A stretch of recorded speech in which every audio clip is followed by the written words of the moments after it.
अस्सलाम वालेकुम एवरीवन, मैं हूं मोहम्मद तलहा। आप लोग देख रहे हैं तलाश फेस एकेडमी। आज हम लोग स्केलर्स एंड वेक्टर्स से रिलेटेड एक और लेक्चर कवर कर रहे हैं, जिसमें आज हम लोग वेक्टर्स को मल्टीप्लाई करने का एक तरीक़ेकार सीखेंगे, जो तरीक़ेकार कहलाता है वेक्टर प्रोडक्ट, या फिर उसे हम कहते हैं क्रॉस प्रोडक्ट।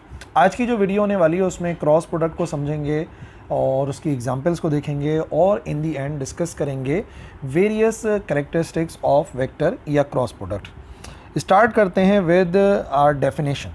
क्या है वेक्टर प्रोडक्ट या क्रॉस प्रोडक्ट? देखिए, अगर दो वेक्टर्स को कुछ इस तरीके से मल्टीप्लाई कराएं कि जो आंसर आए वो एक नई वेक्टर क्वांटिटी हो, यानी जो मल्टीप्लाई हो रहे हैं वो भी वेक्टर्स हैं, यानी कि उनका मैग्नीट्यूड है और डायरेक्शन है, और नतीजे में जो आंसर आ रहा है वो भी दरअसल एक वेक्टर क्वांटिटी है। यानी कि दो वेक्टर्स को मल्टीप्लाई कराएं, नतीजे में एक नया वेक्टर आंसर आ जाए। इस किस्म के मल्टीप्लाई करने के तरीक़ेकार को कहते हैं वेक्टर प्रोडक्ट। सही है। दूसरी डेफिनेशन में भी वही बात बोली गई है, थोड़े डिफरेंट वर्डिंग के साथ। ये इन्वॉल्व करता है मल्टीप्लिकेशन ऑफ दो वेक्टर्स को मल्टीप्लाई करते हैं इस तरीक़ेकार से कि जो उनका प्रोडक्ट आता है वो एक नई वेक्टर क्वांटिटी होती है। इसके बरक्स जब हम लोगों ने पढ़ा था स्केलर प्रोडक्ट, तो उसमें दो वेक्टर्स मल्टीप्लाई हो रहे थे और आंसर आ रहा था एक नंबर यानी कि scalar, but this time answer आता है एक नई वेक्टर क्वांटिटी। और ये जो मल्टीप्लाई करने का तरीका है, प्रोडक्ट लेने का तरीका है, इसको रिप्रेजेंट करते हैं एक क्रॉस से। दोनों वेक्टर्स के दरमियान में एक क्रॉस लगाते हैं। मिसाल के तौर पे अगर मुझे वेक्टर ए को मल्टीप्लाई कराना है वेक्टर बी से, तो मैं लिखूंगा ए क्रॉस बी, और इसको पढ़ेंगे भी ए क्रॉस बी। ए इंटू बी नहीं पढ़ा जाएगा, ए मल्टीप्लाई बाय बी नहीं पढ़ा जाएगा, इसको पढ़ा जाएगा ए क्रॉस बी, क्योंकि वेक्टर्स में क्रॉस और डॉट में बहुत डिफरेंस होता है। ठीक है। अब नतीजे में जो हासिल होगा वो एक नया वेक्टर होगा, जिसको मैंने यहाँ पे शो कर दिया है वेक्टर सी से। ठीक है जी। ये तो सिंपल सी डेफिनेशन हो गई।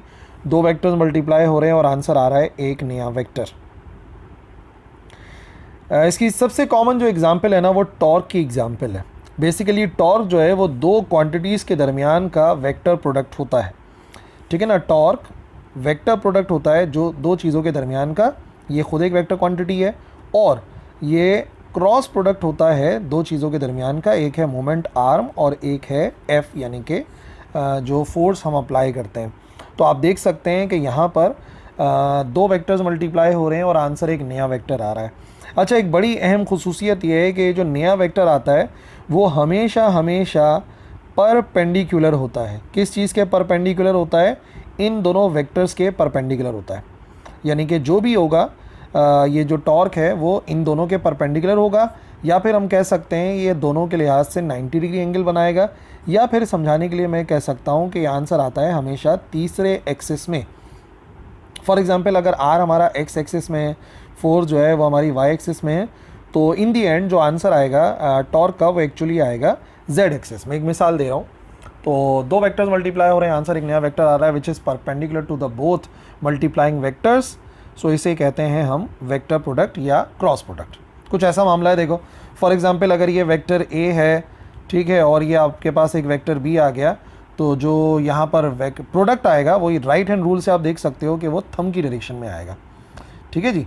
और ये जो है ना, बेसिकली ये इस तरीके से आ रहा है, हथेली से, हथेली, ये जो हथेली है ना इससे बाहर की तरफ आ रहा है, और ये हथेली की डायरेक्शन में। तो जो इनका क्रॉस प्रोडक्ट आएगा वो दोनों के साथ 90 डिग्री एंगल बनाएगा। ठीक है ना। इसको थोड़ा सा विजुअलाइज करोगे तो बात समझ में आएगी कि जो वेक्टर सी है वो ए और बी के परपेंडिकुलर है। और दूसरे तरीक़ों से अगर समझना है तो देखो, इसी को आप फोल्ड कर लो हैंड को। फॉर एग्जांपल, अगर मैं किसी वेक्टर ए को मल्टीप्लाई करा रहा हूँ वेक्टर बी से, तो इस तरीके से अगर एंगल बन रहा है ए से बी के दरमियान में, तो जो आंसर आएगा वो ऊपर की तरफ आएगा। और याद रखिएगा, विजुअलाइज करके रखिए कि जो एंगल होगा वो इससे भी 90 डिग्री बनेगा, और जो सी का एंगल इसके साथ बनेगा वो भी कितने डिग्री बनेगा? 90 डिग्रीज। क्रॉस प्रोडक्ट का आंसर हमेशा वेक्टर्स के 90 डिग्री पर आता है। ये भी एक एग्जांपल है जिसके अंदर आप देख सकते हैं कि अगर एक टायर है, तो टायर का जो मूवमेंट आर्म होता है, यानी कि सेंटर से लेके जो फासला होता है, वो आपको वाई एक्सिस के अंदर नज़र आ रहा है। जो आर है वो कौन से एक्सिस में है? वाई एक्सिस में। जो फोर्स अप्लाई कर रहे हैं हम इस टायर के ऊपर, वो क्लियरली नज़र आ रहा है कि वो एक्स एक्सिस के अंदर है। तो जो टॉर्क प्रोड्यूस होगा वो तीसरे एक्सिस के अंदर होगा, और तीसरा एक्सिस कौन सा बचा? Z axis. तो ये जो टॉर्क है, ये बेसिकली ये जो सिंबल बना हुआ है ना, जो सिंबल बना हुआ है इस तरीके से डॉट लगा हुआ है, इसका मतलब होता है हमेशा आउटसाइड। और अगर आप स्क्रीन पे देख रहे हो ना, जाहिर सी बात है इसको, तो स्क्रीन से बाहर की तरफ आ रहा होगा ये टॉर्क एरो, आपकी तरफ आ रहा होगा, आपकी स्क्रीन से बाहर निकलता हुआ। तो भी याद रखिए कि जो टॉर्क है वो एक्चुअली कौन से एक्सिस के अंदर आ रहा है, जेड एक्सिस में। अब आप सोच रहे होंगे कि मैं सिवाय टॉर्क के और कोई बात क्यों नहीं कर रहा। एक्चुअली हमारे सिलेबस के अंदर क्रॉस प्रोडक्ट की एक एग्जाम्पल है जो फर्दर आगे डिस्कस होगी चैप्टर के अंदर, तो इसी से आप जो है वो ईजिली समझ सकते हैं क्रॉस प्रोडक्ट को, वरना और भी एग्जाम्पल्स हैं पर वो आपने कभी पढ़नी नहीं है तो उनको डिस्कस करने का फ़ायदा है नहीं। ठीक है जी, अब आ जाइए थोड़ा सा एक्सप्लेनेशन के ऊपर। फॉर एग्जाम्पल ये आ गया हमारे पास एक वेक्टर ए जो कि आपको नज़र आ रहा है सीधा सीधा एक्स एक्सिस के अंदर है, और फिर हमारे पास एक दूसरा वेक्टर सपोज कर लेते हैं, ये हो जाएगा हमारे पास वेक्टर बी। ठीक है, और वेक्टर बी और ए के दरमियान का कोई ना कोई तो एंगल बन रहा है, और ये जो एंगल बन रहा है वो एंगल बन रहा है थीटा। अब डिपेंड करता है कि बेसिकली हम मालूम क्या करना चाह रहे हैं। अगर फॉर एग्जांपल मैं मालूम करना चाहता हूँ ए क्रॉस बी, तो उसके लिए सिंपल सा मेथड ये है कि सबसे पहले हम लिखते हैं जो पहला वेक्टर है उसका मैग्नीट्यूड लिखा जाता है, मैग्नीट्यूड ऑफ फर्स्ट वेक्टर। फिर हम लिखते हैं मैग्नीट्यूड ऑफ सेकंड वेक्टर। ठीक है जी, और फिर उनके दरमियान में बनने वाले एंगल का आता है साइन थीटा, क्योंकि मैंने आपको बताया कि जो क्रॉस प्रोडक्ट का आंसर आता है वो हमेशा परपेंडिकुलर आता है, और परपेंडिकुलर कंपोनेंट आमतौर पे साइन थीटा से ही मालूम किया जाता है। ठीक है जी, तो अगर फॉर एग्जांपल मैं डायरेक्शन ये वाली सपोज करता हूँ, और आप अभी क्या करोगे अपनी स्क्रीन के ऊपर राइट हैंड रूल जो मैंने फोल्ड करके बताया था ना, उसमें आप जो अपनी फिंगर्स हैं उनको करो ए से बी की तरफ। ठीक है ना, अपने राइट हैंड को रखो अभी के अभी स्क्रीन के ऊपर, और अपनी फिंगर्स को कर्ल करो ए से बी की तरफ। तो जो थंब होगा वो यकीनन आपकी तरफ आ रहा होगा। ए से बी की तरफ अगर करोगे राइट हैंड रूल, तो आप देखोगे जो थंब है वो आपकी तरफ इशारा कर रहा है। तो अब जाहिर सी बात है आपकी तरफ मैं बना तो सकता नहीं हूँ, लेकिन मैं यहाँ पर एक स्ट्रेट लाइन बना देता हूँ। ये स्ट्रेट लाइन एक्चुअली कहाँ आ रही है, ये स्क्रीन के बाहर की तरफ आएगी जेड एक्सिस के अंदर। ठीक है जी, और इसकी जो भी डायरेक्शन है उसको मैं यूनिट वेक्टर एन से शो कर देता हूँ, और एन से इस वजह से क्योंकि इसका जो आंसर आता है वो एक्चुअली आता है normal to the surface, normal to the vector A and B, where N is normal unit vector. और ये नॉर्मल यूनिट वेक्टर एक्चुअली किसके 90 डिग्री पर होता है, ये परपेंडिकुलर होता है, perpendicular to vector A and vector B, हमेशा इन दोनों के परपेंडिकुलर होगा।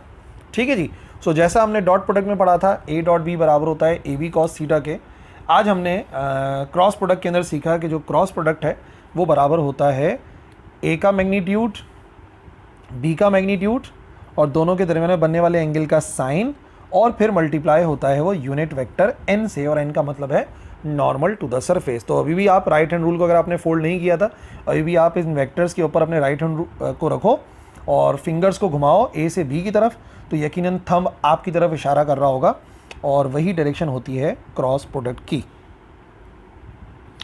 क्या कह सकते हैं हम, जो वेक्टर प्रोडक्ट है दो वेक्टर्स की, वो प्रोडक्ट होता है मैग्नीट्यूड्स उन दोनों वेक्टर्स का, और जो एंगल है साइन उस पर डिपेंड करता है। और अगर ये तो मैं आपको सिर्फ मैग्नीट्यूड बता रहा हूँ, बेसिकली ये मैं आपको वेक्टर प्रोडक्ट का मैग्नीट्यूड बता रहा हूँ। अगर डायरेक्शन भी लिखोगे तो जाहिर सी बात है, अगर सिर्फ डायरेक्शन लिखोगे तो मैं बताता हूँ एन को नहीं लिखोगे। ये हो गया ए का मैग्नीट्यूड, बी का मैग्नीट्यूड, इन दोनों का प्रोडक्ट लेना है, दोनों के दरमियान के एंगल का साइन लेना है, और यूनिट वेक्टर एन। तो एक ये फार्मूला हो गया। और अगर जस्ट इसका मैग्नीट्यूड आपका मकसद है तो मैग्नीट्यूड के लिए हम लिखेंगे ए क्रॉस बी, और मैग्नीट्यूड का निशान लगाएंगे। मैग्नीट्यूड का मतलब नंबर, लंबाई जो भी आ रही हो वेक्टर की, तो वो सिर्फ बराबर होता है ए और बी का प्रोडक्ट, और साथ में प्रोडक्ट लिया जाता है साइन थीटा का। और साइन थीटा आप समझ गए ना, ए और बी के दरमियान में जो बनने वाला एंगल है उसका साइन मालूम किया जाएगा। क्रॉस प्रोडक्ट में साइन और डॉट प्रोडक्ट में होता है कॉस। ठीक है जी, अब जो हमारा दूसरा पार्ट था इस लेक्चर का वो था characteristics of cross product. Different characteristics हैं क्रॉस प्रोडक्ट की, उनको वन बाय वन समझते हैं, और कुछ को प्रूव भी करना है तो उनको प्रूव भी करेंगे। पहला है कॉम्यूटेटिव लॉ। ये पहले का ए पार्ट मैंने आपको बोल दिया, कॉम्यूटेटिव लॉ है। और क्रॉस प्रोडक्ट के बारे में मैं आपको एक बात बताऊं, क्रॉस प्रोडक्ट कॉम्यूटेटिव लॉ को ओबे नहीं करता। हमने डॉट प्रोडक्ट में सीखा था कि वो कॉम्यूटेटिव लॉ को ओबे करता है, मतलब जो ऑर्डर होता है वेक्टर का उसकी कोई इंपॉर्टेंस नहीं है। आप ए को बी से डॉट मल्टीप्लाई करो या बी को ए से डॉट मल्टीप्लाई करो, कोई फ़र्क नहीं पड़ता। लेकिन लेकिन लेकिन क्रॉस प्रोडक्ट में बहुत फ़र्क पड़ता है। ए क्रॉस बी करोगे तो डिफरेंट आंसर होगा इन टर्म्स ऑफ डायरेक्शन, और बी क्रॉस ए में एक डिफरेंट डायरेक्शन में आंसर आएगा। तो सबसे पहले वेक्टर सपोज कर लिए ए और बी, और मैं फ़िलहाल डिस्कस करूंगा इसकी left hand side. Left hand side already मैं बता चुका हूं, लेकिन चलो दोबारा बताता हूँ। लेफ्ट हैंड साइड पे लिखा हुआ है ए क्रॉस बी, ठीक है जी। ए क्रॉस बी का मतलब क्या हुआ?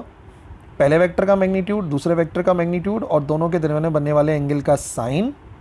और अच्छा, ए क्रॉस बी करेंगे तो इसका मतलब ए से बी तक का एंगल बनाया जाएगा। राइट हैंड की फिंगर्स को घुमाओ ए से बी की तरफ, तो जो थंब होगा वो आपकी तरफ इशारा कर रहा होगा। तो इसका मतलब आउटसाइड बना तो नहीं सकता, ऊपर की तरफ बना देता हूँ, लेकिन लिख देता हूँ कि बेसिकली ये किस तरफ है, ये आउटसाइड है। और इसकी डायरेक्शन को नॉर्मल वेक्टर से शो कर देता हूँ, यूनिट वेक्टर एन। ये आ गया यूनिट वेक्टर एन। ए क्रॉस बी का हमारे पास आंसर है ए का मैग्नीट्यूड, बी का मैग्नीट्यूड और उनके दरमियान बनने वाला एंगल का साइन, और साथ में आ गया unit vector N. Let's say ये हो गई हमारी इक्वेशन नंबर 1।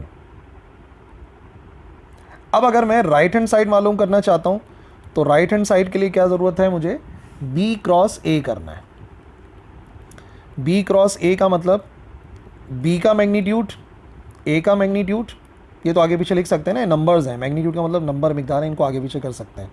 यहाँ पर आएगा दोनों के दरमियान बनने वाला एंगल साइन। एंगल जाहिर सी बात है वही रहा, लेकिन इस मर्तबा बी क्रॉस ए कर रहा हूँ तो आपको इस तरफ एरो ले जाना पड़ेगा, यानी कि बी से ए की तरफ क्रॉस प्रोडक्ट होगा। अब जाहिर सी बात है पहले आप आसानी के साथ जो है वो थंब आपकी तरफ इशारा कर रहा था, जो आपने फिंगर्स को ए से बी की तरफ घुमाया था। अब आप ज़रा फिंगर्स को घुमा के देखो अपने राइट हैंड की बी से ए की तरफ, थोड़ा सा हाथ उल्टा करना पड़ेगा। बी से ए की तरफ अगर आप घुमाओगे अपना हाथ तो देखोगे थंब जो है वो स्क्रीन की तरफ जा रहा होगा, स्क्रीन से अंदर की तरफ इशारा कर रहा होगा। ठीक है, कर लो, फटाफट कर लो। और ये जो आंसर होगा इनसाइड होगा, तो इनसाइड बना तो नहीं सकता, मैं यहाँ पे बना देता हूँ। और अगर ऊपर वाले को डायरेक्शन n कहा था तो इसको -n कहना पड़ेगा। तो b क्रॉस a का जो क्रॉस प्रोडक्ट आएगा वो स्क्रीन से अंदर की तरफ होगा, यानी कि इनसाइड होगा। इसको मैं लिख देता हूँ -n। ठीक है जी, सारी वैल्यूज़ मल्टीप्लाई हो रही हैं तो माइनस पहले आ जाता है। अच्छा, a b को आगे पीछे लिख सकते हैं, तो नंबर है, नंबर्स का ऑर्डर मायने नहीं रखता। मल्टीप्लिकेशन में आ जाएगा sign theta unit vector n। ये किस चीज़ का आंसर है? b क्रॉस a का। अब ज़रा अगर आप इक्वेशन नंबर 1 को दोबारा से देखो तो इक्वेशन नंबर 1 के मुताबिक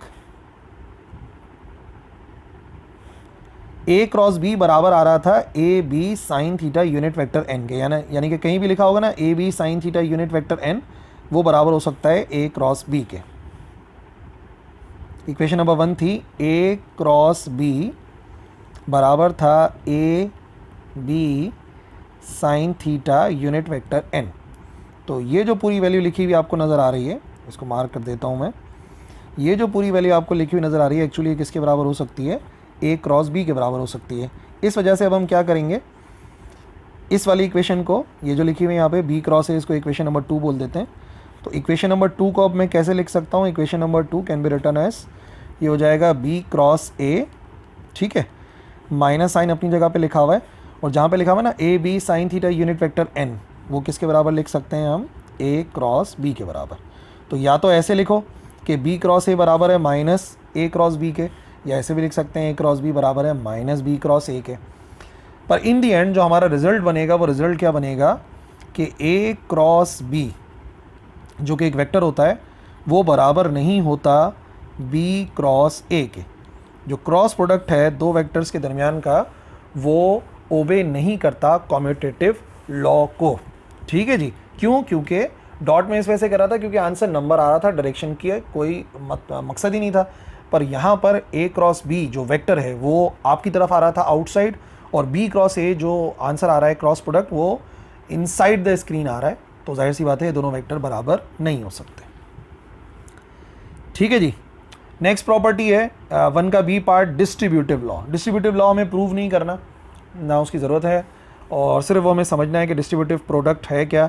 जो डिस्ट्रीब्यूटिव लॉ है वो दो तरीक़ों से लिख सकते हैं, या तो हम ऐसे लिख देते हैं कि a cross b plus c अगर किया जाता है, ठीक है ना, क्रॉस प्रोडक्ट ले रहे हैं a cross b plus c, तो बराबर आएगा ईजिली डिस्ट्रीब्यूट कर सकते हैं। ये हमेशा बराबर आता है ए क्रॉस बी कर लो प्लस ए क्रॉस सी कर लो। यानी बेसिकली हमने क्या करा, बेसिकली हमने मल्टीप्लाई करा, पहले ए क्रॉस बी किया और फिर ए क्रॉस सी करा, तो वो इसके बराबर आ सकता है। और इसी लॉ को लिखने का एक डिफरेंट तरीक़ेकार भी हो सकता है। इसी लॉ को हम ऐसे भी लिख सकते हैं, लेट से लिखा हुआ है ए प्लस बी और फिर इसका क्रॉस ले लो वेक्टर सी के साथ, तो ये बराबर आ जाएगा ए क्रॉस सी, यानी ए पहले सी से मल्टीप्लाई हो गया प्लस फिर बी जो है वो मल्टीप्लाई हो जाएगा सी से, तो उसके हम लिखेंगे बी क्रॉस सी।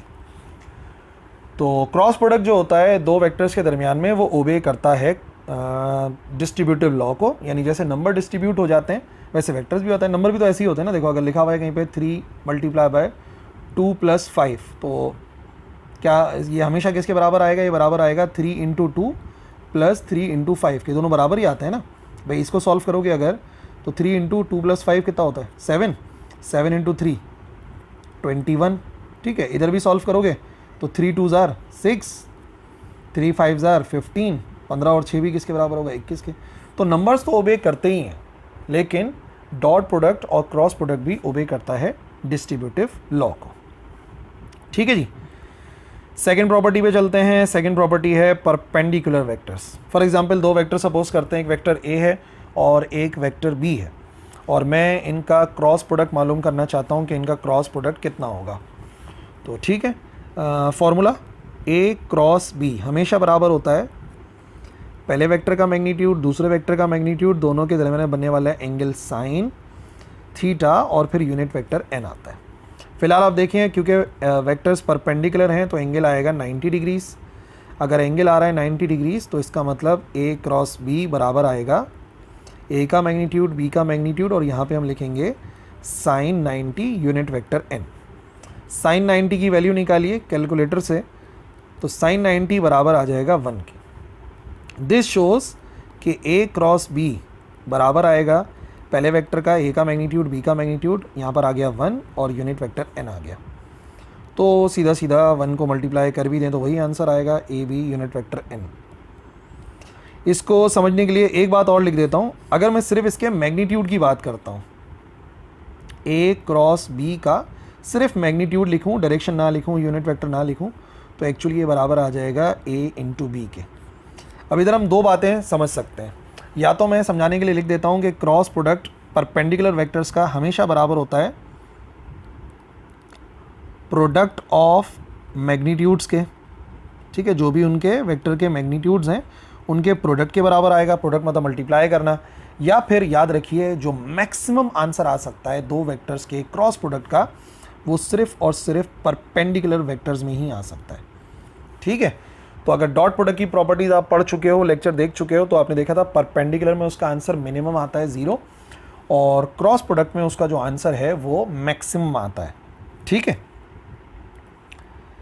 पैरेलल वेक्टर्स, अगर दो वेक्टर्स आपस में पैरेलल हैं तो क्या होगा, जैसे यहाँ पे आपको दो वेक्टर्स नज़र आ रहे हैं, एक वेक्टर ए और एक वेक्टर बी है, और आप देख सकते हैं कि दोनों की डायरेक्शन सेम है, और सेम डायरेक्शन का मतलब इनके दरमियान का एंगल 0 बना। पैरेलल का मतलब एंगल 0 होता है।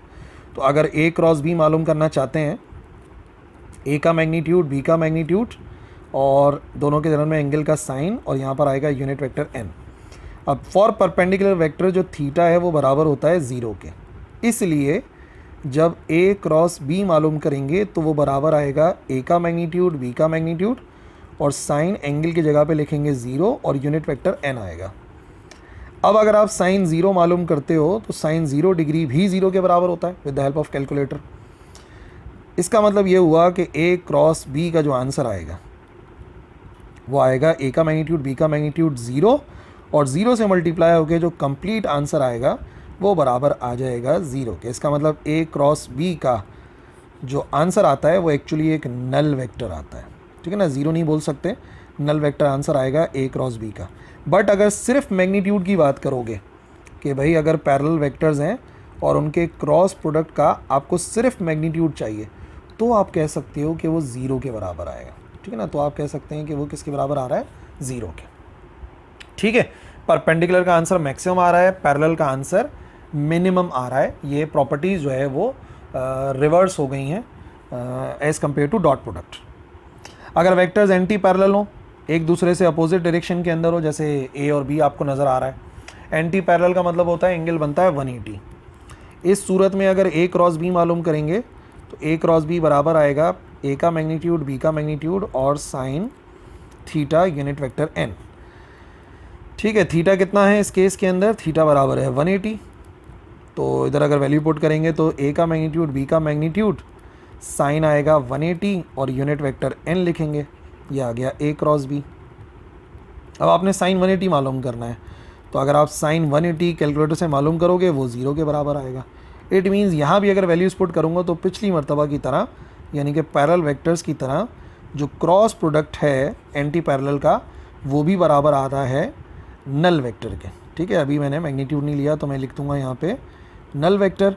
और अगर मैग्नीट्यूड बोला जाए कि एंटी पैरेलल वेक्टर्स हैं, बताइए उनके क्रॉस प्रोडक्ट का मैग्नीट्यूड कितना होगा, तो आप कह सकते हैं कि वो एक्चुअली बराबर होगा 0 के। ठीक है, मैग्नीट्यूड में तो 0 लिख सकते हैं, बट वेक्टर फाइज तो आपको लिखना पड़ेगा सही तरीके से कि वो नल वेक्टर है। अगर सेल्फ प्रोडक्ट लिया जाए किसी वेक्टर को अपने ही आप से अगर मल्टीप्लाई करा दें तो फिर क्या आंसर आएगा। याद रखिए, जब भी सेल्फ होते हैं तो उनके दरमियान का एंगल 0 बनता है। अब टेक्निक आपको पता है कि जो 0 एंगल वाला हमने सॉल्व करा है, पैरेलल वाला एंटी पैरेलल वाला, वो 0 के बराबर आता है। लेकिन फिर भी इसको एक मरतबा फिर सॉल्व करते हैं तो ए क्रॉस ए बराबर आएगा ए का मैग्नीट्यूड फिर ए का मैग्नीट्यूड और साइन लिखना पड़ेगा 0 डिग्री और यूनिट वेक्टर एन। अभी हमने देखा 2-3 बार साइन 0 डिग्री बराबर होता है 0 के। देयरफॉर अगर ए क्रॉस ए का फाइनल आंसर निकालें वैल्यूज़ वगैरह पुट करके तो वो भी किसके बराबर आ रहा है, जो मैग्नीट्यूड है वो बराबर आ रहा है 0 के। ठीक है ना। या अगर सिर्फ वेक्टर वाइज बात करोगे तो नल वेक्टर बोल दो वरना 0 बोल दो। सेल्फ प्रोडक्ट भी 0 आता है, यानी कि A cross A 0, B cross B 0, C cross C 0। ये बात याद रखिएगा क्योंकि यूनिट वेक्टर्स में इसको हम इस्तेमाल करने वाले हैं। जो हमारी छठी प्रॉपर्टी है यूनिट वेक्टर्स की, यूनिट वेक्टर का लेक्चर मैं समझा चुका हूँ। एक्स एक्सिस, वाई एक्सिस और जेड एक्सिस के लिहाज से 3 यूनिट वेक्टर्स होते हैं। क्योंकि यूनिट वेक्टर हैं तो आई का मैग्नीट्यूड, जे का मैग्नीट्यूड और के का मैग्नीट्यूड सब बराबर होता है 1 के। ठीक है, और इन सब के दरमियान का आपस का जो एंगल होता है वो 90 डिग्री होता है। आई का जे से एंगल 90 डिग्री होता है, के जो कि स्क्रीन से आपकी तरफ आ रहा होगा बाहर की तरफ उससे भी एंगल 90 होगा। आई का के से और जे का के से भी एंगल 90 डिग्री के बराबर होगा। ठीक है ना, यूनिट वेक्टर्स में। अब देखिए क्या होगी वैल्यू आई क्रॉस आई, इससे पहले हम पढ़ के आ चुके हैं। ए क्रॉस ए किसके बराबर था, 0 के बराबर। जे क्रॉस जे तो इसका मतलब बी क्रॉस बी 0। आई क्रॉस आई बोल दें आप, जे क्रॉस जे कर लें या के क्रॉस के कर लें, इन सब का मैग्नीट्यूड किसके बराबर आएगा, 0 के बराबर। जबकि डॉट प्रोडक्ट में यही सिमिलर वेक्टर्स आंसर 1 दे रहे थे और ये आंसर 0 के बराबर दे रहा है। ठीक है, बट इंटरेस्टिंग पता है क्या है, इंटरेस्टिंग है अगर आप आई क्रॉस जे मालूम करो, आई क्रॉस जे।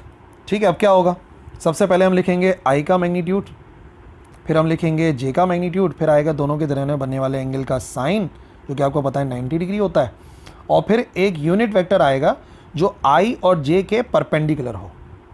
एक ऐसा यूनिट वेक्टर जो आई और जे के परपेंडिकुलर है। आई और जे के परपेंडिकुलर कौन सा यूनिट वेक्टर होता है, यूनिट वेक्टर के होता है। तो इसका मतलब यहाँ पे हमें लिखना पड़ेगा यूनिट वेक्टर के। आई का मैग्नीट्यूड भी 1 होता है मैंने बताया, जे का मैग्नीट्यूड भी 1 होता है, साइन 90 भी 1 के बराबर होता है। ये सब 1 हो जाएंगे तो फाइनल आंसर बनेगा आई क्रॉस जे बराबर आएगा के। ठीक है जी, यहाँ से प्रॉपर्टीज समझते हैं। आई क्रॉस जे बराबर आ गया के, और अगर जे क्रॉस के करोगे तो किसके बराबर आएगा। अब आप देख सकते हो जे वाई एक्सिस के अंदर है, के जेड एक्सिस के अंदर है, तो अब एक ऐसा यूनिट वेक्टर आना चाहिए आंसर जो कि एक्स एक्सिस में हो, और X axis to the right कौन सा यूनिट वेक्टर होता है, यूनिट वेक्टर आई होता है।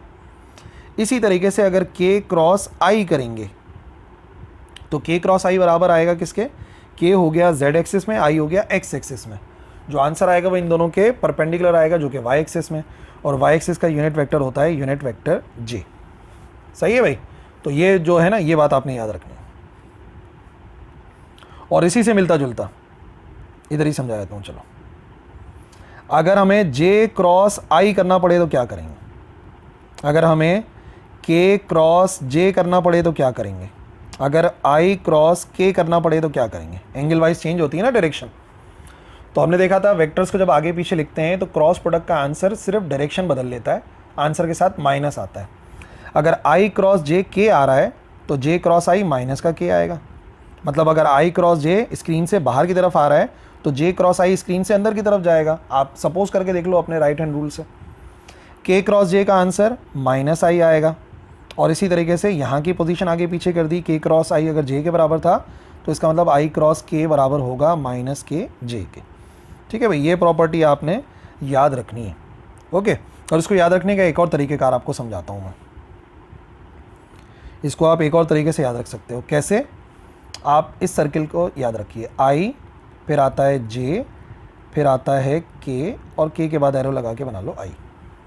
जब भी आप एरो की सिम्त में जा रहे होगे ना तो आंसर पॉजिटिव आएगा और तीसरा वेक्टर आएगा, और अगर एरो के अपोजिट जाओगे तो आंसर माइनस आएगा।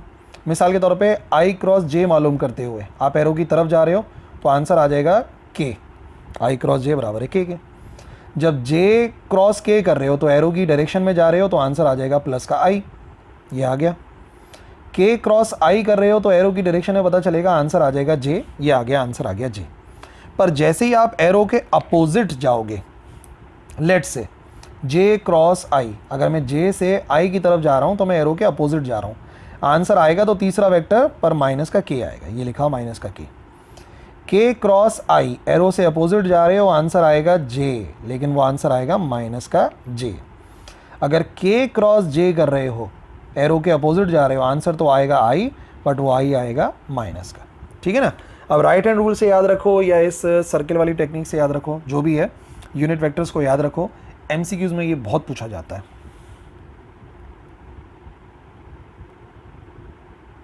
लास्ट है हमारे पास रेक्टेंगुलर कंपोनेंट्स। ठीक है, अगर दो वेक्टर्स आपको गिवन है रेक्टेंगुलर कंपोनेंट्स की फॉर्म में तो फिर उन्हें कैसे सॉल्व करना है ये इधर सीखेंगे। लेट पहला वेक्टर है हमारे पास, ए का कोई एक्स कंपोनेंट होगा आई के साथ, ए का कोई वाई कंपोनेंट होगा जे के साथ, ए का एक जेड कंपोनेंट होगा के साथ। इसी तरीके से वेक्टर बी लिखेंगे, उसका एक्स कंपोनेंट बी एक्स होगा आई के साथ, फिर बी वाई होगा जो कि जे के साथ होगा, और फिर होगा बी जेड जो कि के साथ होगा। अब एक सिंपल सी टेक्निक है क्रॉस प्रोडक्ट मालूम करने की रेक्टेंगुलर फॉर्म में, और वो डिटर्मिनेंट वाला तरीक़ेकार है, मैट्रिक में बच्चे पढ़ते हैं तो इजी हो जाता है। इंजीनियरिंग वाले तो अभी फर्स्ट ईयर में भी स्टडी करेंगे। आप मॉड्यूलस बनाइए, डिटर्मिनेंट बनाइए, और डिटर्मिनेंट में पहले वाले कॉलम के अंदर तो आप लिख दें आई जे के। ठीक है ना, ये आप लिख दें, पहली रो में आ गया आई जे के। फिर आप देखें पहले कौन सा वेक्टर लिखा हुआ है, तो पहले फिलहाल वेक्टर ए लिखा हुआ है, तो ए के तीनों कोऑर्डिनेट्स लिख दो बारी बारी। पहला कोऑर्डिनेट आ गया ए एक्स, फिर कोऑर्डिनेट आ गया ए वाई, फिर कोऑर्डिनेट आ गया ए जेड। फिर लिखा है वेक्टर बी, तो बी के कोऑर्डिनेट्स लिखो। जो आई के साथ लिखा है वो बी एक्स है, जो जे के साथ लिखा हुआ है वो बी वाई है, और जो के साथ लिखा हुआ है वो बी जेड है। ठीक है, अब एक मरतबा आपने डिटर्मिनेंट बना दिया तो डिटर्मिनेंट आपको ओपन करना आना चाहिए।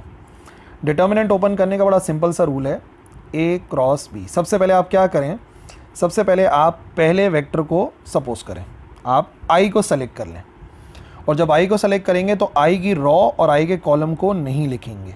ठीक है, आई की रॉ और आई के कॉलम को नहीं लिखेंगे, जो बचेगा सिर्फ उसे लिख लेंगे, यानी कि इनको नहीं लिखेंगे, ये नहीं लिखोगे और ये नहीं लिखोगे। ठीक है, तो जो बचेगा वो लिख दो। क्या बचा हुआ नज़र आएगा, आई को सेलेक्ट कर दिया,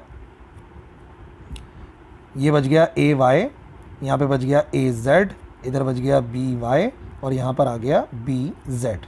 ठीक है, फिर ऑल्टरनेट साइन के साथ जे को सेलेक्ट करो। जब जे को सेलेक्ट करोगे तो जे की रॉ और जे का कॉलम छोड़ दो, जे की रॉ और जे का कॉलम छोड़ दो, बाकी जो चार चीज़ें बचेंगी उन्हें लिखो। जे की रॉ जे का कॉलम का मतलब क्या हुआ, जो आपने इसको सेलेक्ट करा तो इसको हटा दो यहाँ से, और इनको हटा दो, जो चार बचे उनको लिख दो वेक्टर्स को। ठीक है, तो क्या बनेंगे वो वेक्टर्स, वो वेक्टर्स बनेंगे हमारे पास ए एक्स, बी एक्स, ए जेड और बी जेड। इसी तरीके से अब ऑल्टरनेट साइन के साथ के को सेलेक्ट करेंगे, पहला प्लस फिर माइनस फिर प्लस। अब के की रॉ और के का कॉलम छोड़ दो तो बचेगा ए एक्स, ए वाई, बी एक्स और बी वाई। ठीक है, फिर डिटर्मिनेंट का एक तरीक़ेकार होता है, डिटर्मिनेंट मालूम करने का एक तरीक़ेकार होता है, मैं यहाँ पे बता भी देता हूँ। डिटर्मिनेंट मालूम करने का तरीक़ेकार ये होता है, इधर अगर कहीं पे लिखा हुआ है ना ABCD, तो इसको सॉल्व करने का तरीक़ाकार होता है, इधर बताता हूँ। पहले AD से मल्टीप्लाई होता है, बीच में माइनस का साइन होता है, फिर BC से मल्टीप्लाई होता है, पहले ऐसे फिर ऐसे। ये होता है इसके डिटर्मिनेंट का फॉर्मूला। यानी पहले हमें A को D से मल्टीप्लाई करना है, फिर B को C से मल्टीप्लाई करना है, और बीच में माइनस का साइन आना चाहिए। तो उसी को अगर हम यहाँ पे लिखेंगे तो हमारे लिए क्या बनेगा, A क्रॉस B बराबर आएगा I एज इट इज़, और साथ में आएगा AY मल्टीप्लाई होगा BZ से, AY मल्टीप्लाई होगा BZ से, बीच में माइनस का साइन आएगा, फिर AZ मल्टीप्लाई होगा BY से। सही भाई, A को D से मल्टीप्लाई करा, फिर B को C से, फिर माइनस का J आ गया, पहले AX मल्टीप्लाई होगा BZ से, AX मल्टीप्लाई होगा BZ से, फिर बीच में माइनस का साइन आता है, फिर AZ BX से मल्टीप्लाई होगा डायगोनल में, AZ BX से मल्टीप्लाई होगा, फिर प्लस का K, और K में भी ऐसे ही होगा, पहले AX मल्टीप्लाई होगा BY से, और फिर AY मल्टीप्लाई होगा BX से। ठीक है जी। सो ये तरीक़ेकार है जिसके ज़रिए हम क्रॉस प्रोडक्ट मालूम करते हैं रेक्टेंगुलर कंपोनेंट्स की मदद से। ठीक है ना, इसकी कोई भी एग्जांपल सपोज करके आप क्रॉस प्रोडक्ट मालूम कर सकते हैं। ठीक है जी। सो यही था आज का हमारा लेक्चर क्रॉस प्रोडक्ट के हवाले से। क्रॉस प्रोडक्ट की कैरेक्टरिस्टिक्स देखी, क्रॉस प्रोडक्ट की definition, explanation, examples. I hope सब क्लियर होंगी। कोई भी क्वेरी है, कोई भी कन्फ्यूजन है तो आप लिख सकते हैं कमेंट सेक्शन में, इंशाल्लाह मैं ज़रूर रिप्लाई करूँगा। That's all for this lecture. अल्लाह हाफ़िज़।